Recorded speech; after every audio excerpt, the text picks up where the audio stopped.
کھیلنے کو بھی اخروٹ اور بادام ملا تھا، ہماری قوم مشکل میں پڑ گئی کہ کھیلنے کے لیے موبائل ملا، کھیلنے کے لیے موبائل ملا، جس نے جوانیاں تباہ کر دی، جس نے زندگیاں تباہ کر دی، جس نے ایمان کے جنازے نکال دیے، جس نے ایمان کو کمزور اور کھوکھلا کر کے رکھ دیا۔ آج اس موبائل نے کیسی تباہیاں دکھائی ہیں، آج اس موبائل نے کیسی بربادیاں دکھائی ہیں۔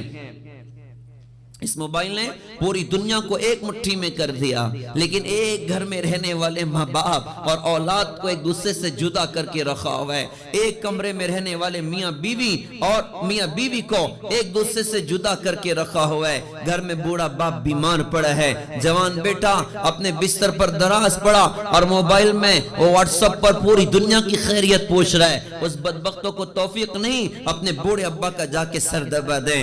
بوڑھی ماں گھر میں بیمار پڑی ہے اور جوان بیٹی موبائل لے کے دراز پڑی اور اپنی سہیلیوں کی خیریت وہ واٹس ایپ پر پوچھ رہی ہے، انسٹا اور فیس بک پر پوچھ رہی ہے۔ اس کو توفیق نہیں ہوتی کہ اپنی بوڑھی اماں کا جا کے سر دبا دے۔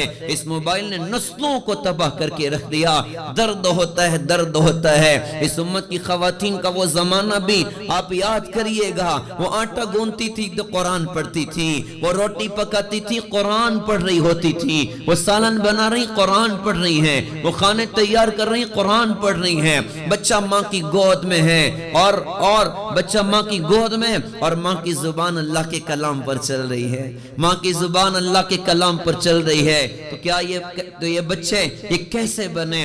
آج کا عجیب دور بھی دیکھنا ہمارا اپنا مقدر تھا کہ بچہ ماں کی گود میں ہے اور ماں کے موبائل میں پاکستانی سیریل چل رہا ہے، بچہ ماں کی گود میں ہے اور ماں کے موبائل میں ناچ گانے چل رہے ہیں۔ میرا درد بھرا سوال امت کی ماؤں کے نام، میرا درد بھرا سوال امت کی بہنوں کے نام، کیا اس گود میں پلنے والا بچہ حضرت عبدالقادر جیلانی جیسا بنے گا؟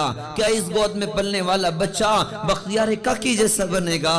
کیا اس گود میں پلنے والی بچی وہ رابعہ بصریہ جیسی بنے گی یا کچھ اور بنے گی؟ ہماری نسلیں تباہی کی طرف جا رہی، اس نے ساری راتیں تباہ کر دی، سارے دن تباہ کر دیے، صلاحیتوں کو برباد کر کے رکھ دیا۔